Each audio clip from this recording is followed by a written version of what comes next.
La relation de conjugaison. Débutons cette vidéo par la reprise d'une expérience abordée en classe de seconde. Utilisons un mode optique et obtenons l'image d'un objet D de 3 cm de hauteur à travers une lentille mince convergente de distance focale f' égale 10 cm située à 30 cm de cet objet.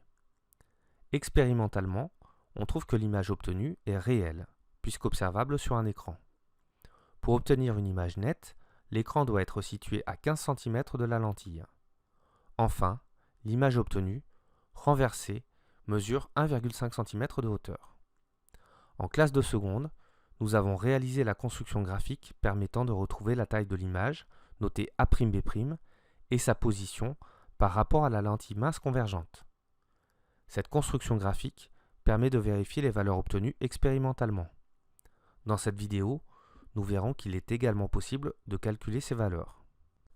Avant cela, projetons le schéma de la situation expérimentale sur un repère d'abscisse X placé sur l'axe optique delta et d'ordonnée Y.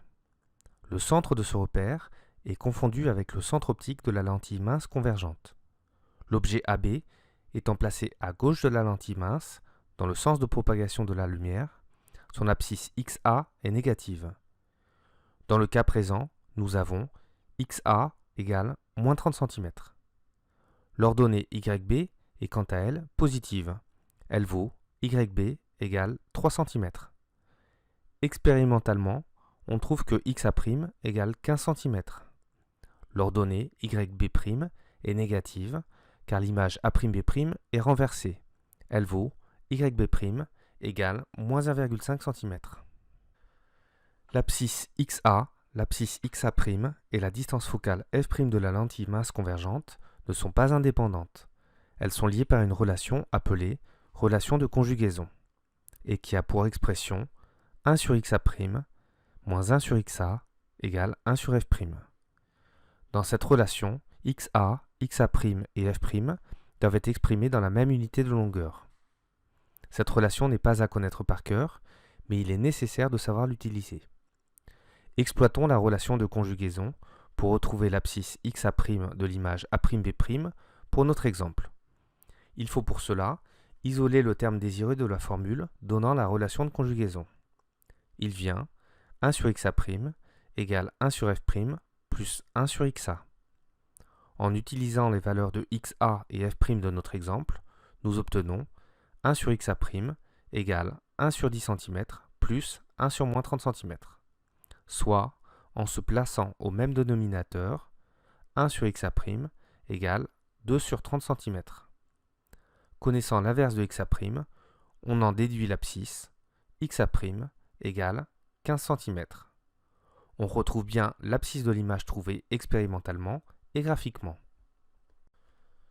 Dans la situation suivante, le théorème de Thalès permet de montrer que YB' sur YB égale XA' sur XA. Or, le grandissement gamma est le rapport entre la taille de l'image et celle de l'objet.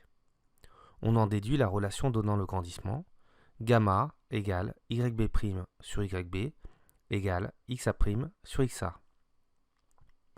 Les valeurs des abscisses XA et XA' ou des ordonnées YB et YB' sont données dans la même unité. Notons que le grandissement gamma est un nombre sans dimension, c'est-à-dire sans unité. Il est algébrique, cela signifie qu'il peut prendre des valeurs positives ou négatives. Revenons à notre expérience et exploitons la relation de grandissement pour vérifier la taille de l'image A'B' obtenue expérimentalement et par construction graphique. Isolons dans un premier temps YB' dans la relation donnant le grandissement. Il vient YB' égale XA' sur XA fois YB. En utilisant les valeurs de l'exemple, il vient YB' égale 15 cm sur moins 30 cm fois 3 cm, soit YB' égale moins 1,5 cm. Le signe moins indique que l'image est renversée. La taille de cette image est ici de 1,5 cm, ce qui confirme le résultat expérimental et la construction géométrique. Retenons que pour utiliser les relations de conjugaison et de grandissement, on choisit un repère dont l'axe des abscisses est situé sur l'axe optique et dont le centre est confondu avec le centre optique de la lentille mince convergente. Les coordonnées XA et YB de l'objet, XA' et YB' de l'image sont obtenues dans ce repère.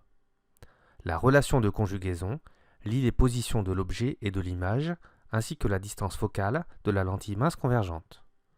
Le grandissement gamma permet de lier les positions XA' de l'image et XA de l'objet à leur taille respective YB' et YB. Dans ces deux expressions, les grandeurs sont données dans la même unité. L'exploitation de ces relations, qui seront fournies, permet de calculer l'ensemble des coordonnées d'un objet ou de son image. Réalisons un petit quiz.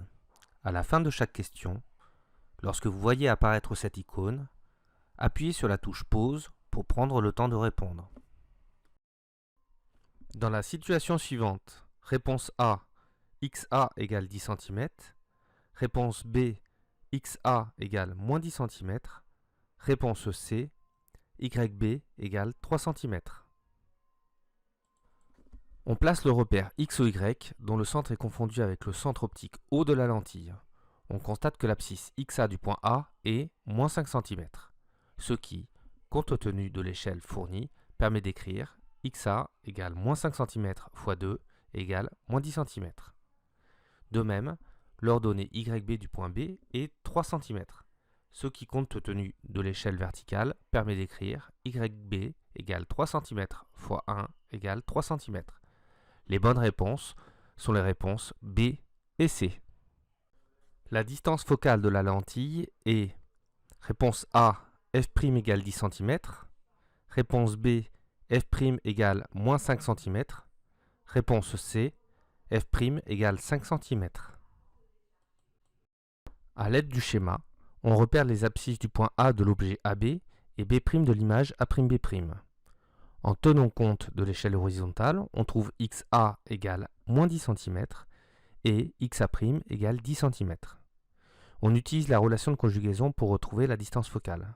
Ainsi, on trouve 1 sur f' égale 1 sur 10 cm moins 1 sur moins 10 cm, soit 1 sur f' égale 1 sur 10 cm plus 1 sur 10 cm est égal à 2 sur 10 cm.